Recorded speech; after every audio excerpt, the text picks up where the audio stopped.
நடுவர் அவர்களே, எத்தனையோ தலைப்புகளில் தொடர்ந்து மேடைகளில் பேசிக் கொண்டிருந்தாலும் சில தலைப்புகளில் பேசும்போதுதான் உண்மையிலேயே மெய் சிலிர்த்து போகிறது. காமராஜர் எப்படிப்பட்டவராக இந்த உலகில் வாழ்ந்து சென்றிருக்கிறார். சகோதரி தேவிலட்சுமி அவர்கள் ஒரு கவிதையை சொல்லிவிட்டு இது ஒரு கற்பனை என்று சொன்னார். இல்லை, அதை எழுதிய தெலுங்கு கவிஞர் வேணு ரெட்டி என்பவர்.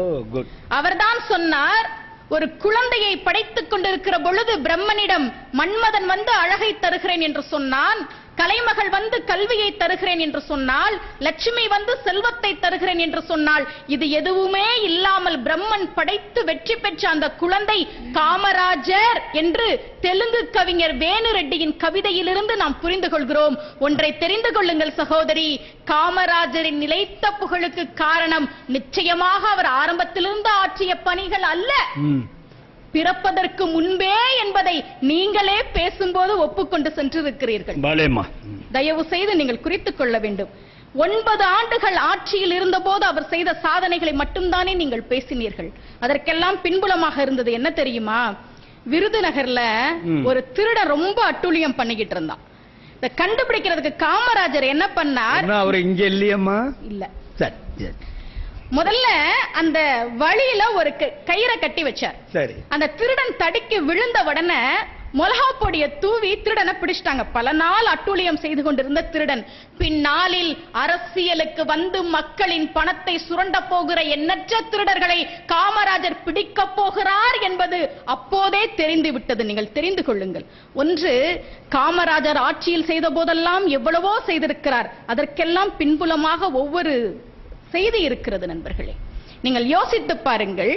குமரன் என்கிற ஒரு இளைஞன், இவருடைய நண்பர், பங்குனி மாதம் மாரியம்மன் கோவிலிலே பௌர்ணமி விழா நடக்கிறது.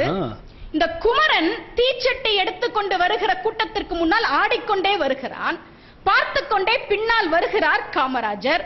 கோவில் அருகே வந்ததும் குமரன் மட்டும் போகிறான், மற்றவர்கள் எல்லாம் கோவிலுக்குள்ளே போகிறார்கள். இப்போது காமராஜர் கேட்கிறார், என்னடா இவ்வளவு நேரம் ஆடிக்கிட்டு வந்த கோயிலுக்குள்ள போக மாட்டேங்கிற, வா. இப்ப குமரன் சொன்னா, ஐயோ நாங்கெல்லாம் கோயிலுக்குள்ள வரக்கூடாது, அட நீ வாடா அப்படின்னு குமரன் கையை பிடிச்சிட்டு உள்ள போறார். அந்த கோவில் பூசாரி 2 கையையும் இப்படி வச்சுக்கிட்டு, நாட்டாமக்கார தம்பி, இவங்கெல்லாம் கோயிலுக்குள்ள வரக்கூடாதுன்றார்.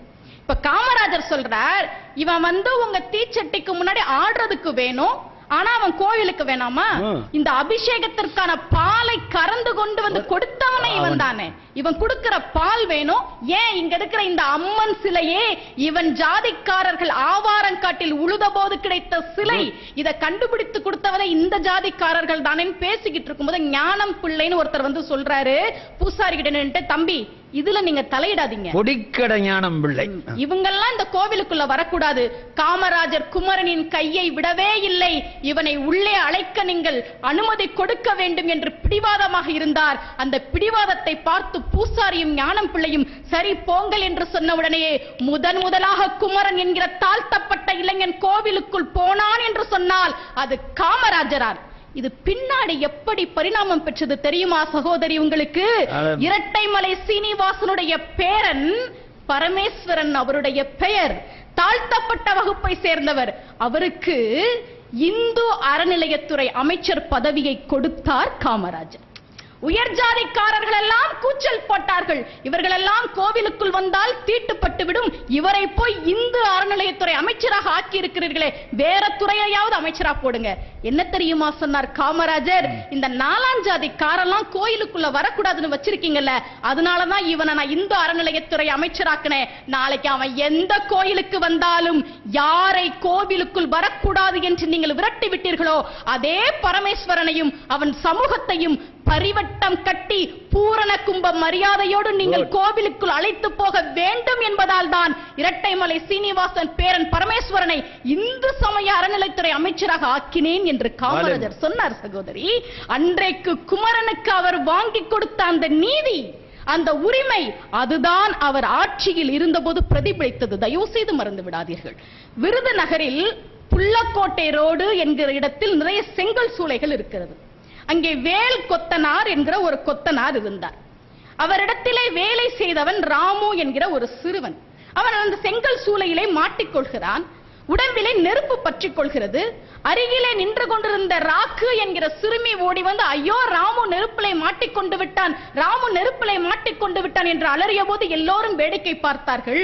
காமராஜருக்கு தெரியும், நெருப்புக்குள் போனால் தானும் இறந்து போவோம், தனக்கும் காயம் படும் என்று தெரியும். ஆனாலும் செங்கல் சூளைக்குள் நுழைந்து அவர் ராமு என்கிற சிறுவனை காப்பாற்றினார் என்று சொன்னால், உயிரை கொடுத்தாவது அவர்களை வாழ வைக்க வேண்டும் என்கிற பண்பு காமராஜருக்கு ஆரம்பத்திலேயே இருந்தது என்பதை தயவு செய்து இந்த அவை குறித்து வைத்துக் கொள்ள வேண்டும். காமராஜர் என்றாலே கரைப்படாத கரங்களுக்கு சொந்தக்காரர் என்றுதானே எல்லோரும் பேசிக் கொண்டிருக்கிறோம். கண்ணதாசன் சொன்னானே, ஆண்டி கையில் ஓடிருக்கும் அதுவும் உனக்கில்லை. டே, ஆண்டி கூட கையில ஓடுன்னு ஒன்னு சொந்தமா வச்சிருப்பான்டா. ஆண்டி கையில் ஓடிருக்கும் அதுவும் உனக்கில்லை. பார்க்க முடியுமா? இன்னைக்கு அரசியல்வாதிகள் என்ன சொல்றாங்க?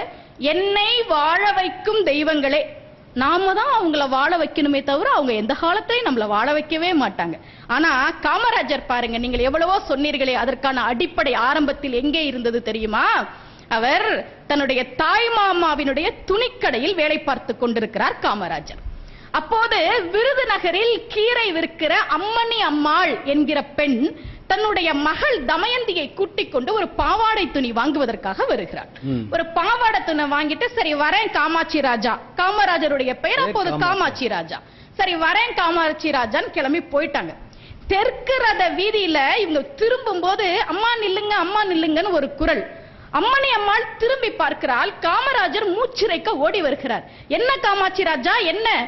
அவர் சொன்னார், கையில இருந்த 1 ரூபாயை நீட்டி, இந்த ஒரு அணாவை கடையிலேயே கீழே விட்டுட்டு வந்துட்டீங்க, இந்தாங்கம்மா என்று சொல்லி கொடுத்தாராம். அப்போது அம்மணி அம்மாள் கேட்டாலாம், இத குடுக்கிறதுக்கா நீ ஓடி வந்த? என்ன இருந்தாலும் உங்க காசு இல்ல, வச்சுக்கங்கன்னு சொன்னாராம் காமராஜர். வீட்டுக்கு போன அம்மணி அம்மாளுக்கு மனசே கேட்கல, இப்படி ஒரு பையனா? ஏண்டா நான் கீழே தானடா விட்டேன் 1 ரூபாய, நீ எடுத்து வச்சுக்கிட்டாதான் என்ன? எடுத்துக்கிட்டு துணிக்கடையில இருந்து தெற்கு ரத வீதி வரைக்கும் ஓடி வந்துருச்சே இந்த புள்ளன்னு. அடுத்த நாள் காலை விடிந்தும் விடியாத நேரம் பை நிறைய கொடுக்கா புள்ளியை வாங்கி கொண்டு வீட்டிற்கு வந்தாலாம் காமராஜர் வீட்டிற்கு.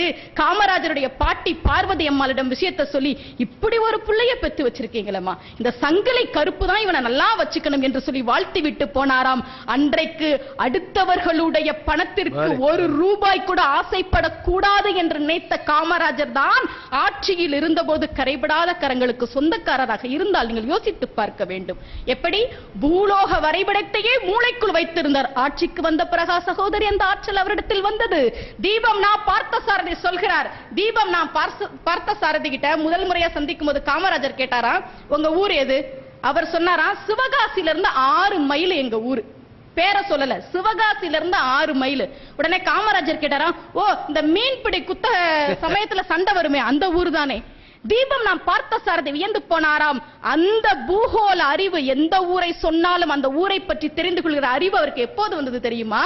சிறு பிள்ளையாக இருக்கும் போதே எம்டன் என்கிற ஜெர்மானிய கப்பல் சென்னையின் மீது குண்டு போட்டதை சுதேசமித்திரன் பத்திரிகைகளில் எப்போது அவர் படிக்க ஆரம்பித்தாரோ அப்போதே உலக நாடுகளையும் பூகோள வரைபடத்தையும் மனதிற்குள் அவர் ஞாபகப்படுத்திக் கொண்டார் என்பதை தயவு செய்து எதிர்க்கட்சியினர் ஞாபகத்தில் வைத்துக் கொள்ள வேண்டும். ஒட்டுமொத்தமாக பார்க்கிற பொழுது காமராஜரின் வீட்டை உரிமையாளர் எடுத்துக்கொண்டார், அவருடைய காரை கட்சி எடுத்துக்கொண்டது, அவருடைய உடலை நெருப்பு எடுத்துக்கொண்டது, அவர் பெயரை வரலாறு எடுத்துக்கொண்டது.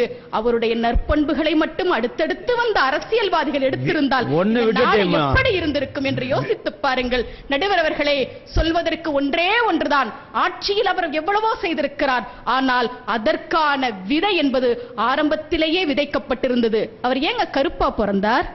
மன்மதனுடைய உதவி இல்லாம ஏங்க கருப்பா பிறந்தார்? அவர் கல்வி கடவுள், கடவுள் இருக்கிற கருவறை இருட்டாகத்தான் இருக்கும், அதனால் தான் அது கருப்பாக பிறந்தார். அது மட்டுமல்ல, படிப்பதற்கு வசதி இல்லாத ஏழை பிள்ளைகள் எழுதி பழகும் கரும்பலகையாக அவரே இருக்க போகிறார் என்பதால் தான் கடவுள் அவரை கருப்பாக படைத்தார். எல்லோரும் புத்தகப்பையை பார்த்த பொழுது, எல்லோரும் பிள்ளைகளின் புத்தகப்பையை பார்த்த பொழுது காமராஜர் மட்டும் பிள்ளைகளின் இறைப்பையை பார்த்தார் என்று சொன்னால் ஆரம்பத்தில் இருந்தே அவருடைய மனதில் இருந்த இரக்க உணர்வு. வெள்ளை தாமரையில் வீற்றிருந்த கலைவாணியை, வெள்ளை தாமரையில் வீற்றிருந்த கலைவாணியை பிள்ளை தாமரைகளுக்கு பெயர் தடுத்த பெருமகனார் காமராஜர். அவருடைய எல்லா சாதனைகளுக்கும் அடிப்படை ஆரம்பத்திலிருந்தே அவரிடம் இருந்த நீதி உணர்வும் நேர்மை உணர்வும் நியாய உணர்வும் தான் என்று சொல்லி வாய்ப்பிற்கு நன்றி பாராட்டி அமர்கிறேன். நன்றி, வணக்கம்.